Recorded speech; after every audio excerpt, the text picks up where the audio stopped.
Bismillahirrahmanirrahim. Assalamualaikum warahmatullahi wabarakatuh. Halo guys. Baik, pada kesempatan kali ini di sini saya akan memaparkan materi mengenai desain kurikulum blended learning dan strategi pembelajaran blended learning. Baik, adapun materi yang pertama yang akan saya bahas di sini yaitu mengenai desain kurikulum blended learning. Yang pertama, bagian A, hakikat desain kurikulum.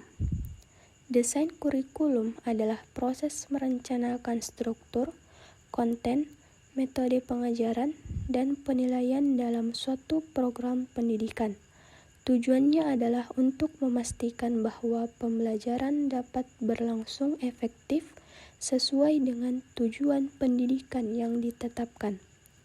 Ada 4 komponen pokok dalam desain kurikulum, yaitu yang pertama, tujuan, yang kedua, mata pelajaran, materi ajar kegiatan belajar atau pengalaman belajar, yang ketiga, organisasi atau susunan mata pelajaran, materi ajar dan kegiatan belajar, dan yang keempat, evaluasi.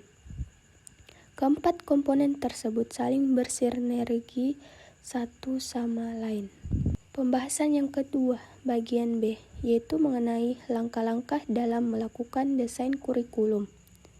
Adapun langkah-langkah dalam melakukan desain kurikulum terbagi menjadi beberapa bagian.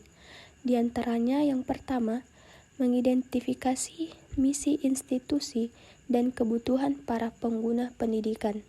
Yang kedua, penilaian kebutuhan belajar. Yang ketiga, menetapkan tujuan kurikulum. Yang keempat, pemilihan strategi pendidikan. Yang kelima, implementasi kurikulum yang baru. Dan yang terakhir atau yang keenam, evaluasi dan umpan balik untuk memperbaiki kurikulum. Selanjutnya, pokok pembahasannya yaitu mengenai desain kurikulum blended learning. Desain kurikulum blended learning dalam pembelajaran dapat dilakukan dengan langkah-langkah berikut ini. Yang pertama, pengembangan bahan ajar modul. Nah, pengembangan bahan ajar modul ini di dalamnya itu terbagi lagi. Yang pertama, mengembangkan bahan ajar yang tidak membosankan siswa, serta berkaitan dengan materi-materi yang terjadi di lapangan. Yang kedua, topik bahan ajar yang akan dibahas memuat poin-poin seperti bahasan topik, ringkasan atau kesimpulan, tugas, dan daftar rujukan. Dan yang ketiga, perangkat bahan ajar yang dilengkapi dengan COL atau course of line yang berisikan jumlah pertemuan dan inti materi yang akan dibahas dalam satu semester. Langkah selanjutnya, melakukan uji coba atau validasi yang melibatkan ahli. Di antaranya ada ahli desain pembelajaran, ahli internet, dan pembelajar dalam jumlah terbatas. Selanjutnya, setelah itu, jika terdapat kekurangan, maka dilakukan revisi untuk perbaikan sesuai dengan masukan ahli. Dan yang terakhir, setelah bahan ajar yang didapatkan layak digunakan, maka pembelajar dapat mengupload bahan ajar pada situs web atau blog pribadi. Dan yang kedua, dari desain kurikulum blended learning adalah pelaksanaan proses pembelajaran. Nah, dalam pelaksanaan proses pembelajaran ini tuh juga terbagi menjadi beberapa bagian. Di antaranya, pertemuan awal dalam proses pembelajaran. Guru melakukan perjanjian seperti komunikasi dan kolaborasi dengan aplikasi apa agar siswa dapat berdiskusi dengan mudah dengan guru.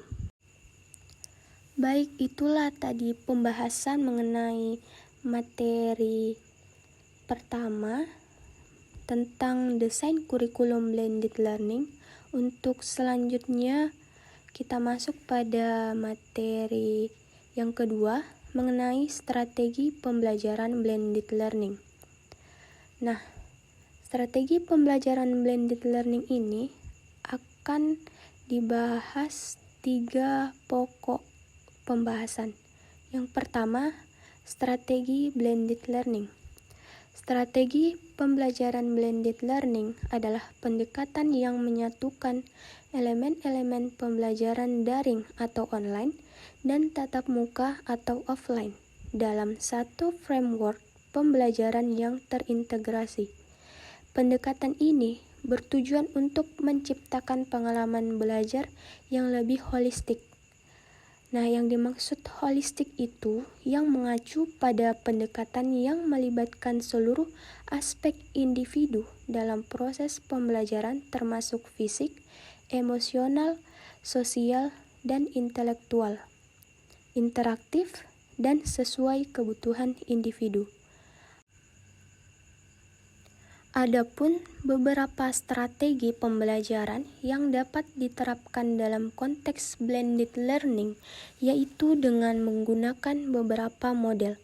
Di antaranya, yang pertama model rotasi, yang kedua model lab terbalik atau flipped classroom, yang ketiga model ajaran bergantian, yang keempat model fleksibel, yang kelima model stasiun pembelajaran, yang keenam, model integrasi, dan lain sebagainya. Nah, setiap strategi itu dapat disesuaikan dengan kebutuhan masing-masing individu. Pokok pembahasan yang kedua yaitu mengenai komponen blended learning. Adapun komponen blended learning terbagi menjadi 3 komponen pembelajaran yang digabungkan menjadi satu bentuk pembelajaran yang utuh. Di antaranya ada pembelajaran online, pembelajaran tatap muka, dan belajar mandiri. Nah, untuk selanjutnya, pokok bahasan yang terakhir yaitu mengenai kelebihan dan kekurangan blended learning. Kelebihan dari blended learning diantaranya yang pertama, fleksibilitas bagi peserta didik untuk belajar secara mandiri dengan menggunakan materi online. Yang kedua, kemungkinan untuk berdiskusi dengan pendidik atau sesama peserta didik di luar jam tatap muka. Yang ketiga, kemampuan pendidik untuk menyelenggarakan kuis, memberikan umpan balik, dan mengelola hasil tes secara efektif, dan lain sebagainya. Nah, selain daripada kelebihan blended learning yang sudah dijelaskan, terdapat pula kekurangan dari blended learning tersebut. Di antaranya, yang pertama, keberagaman media yang dibutuhkan, yang membuatnya sulit diterapkan jika sarana dan prasarana tidak memadai. Yang kedua, ketidakmerataan fasilitas yang dimiliki peserta didik, seperti komputer atau laptop dan akses internet yang diperlukan untuk pembelajaran online. Dan yang ketiga, kurangnya pengetahuan tentang teknologi bagi sumber daya pembelajaran yang mencakup pendidik, peserta didik, dan orang tua yang dapat menghambat penggunaan teknologi dalam pembelajaran.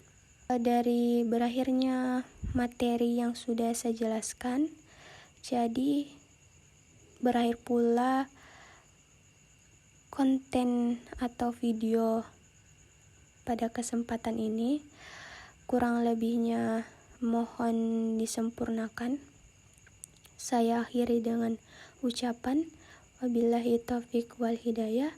Wassalamualaikum warahmatullahi wabarakatuh. Terima kasih.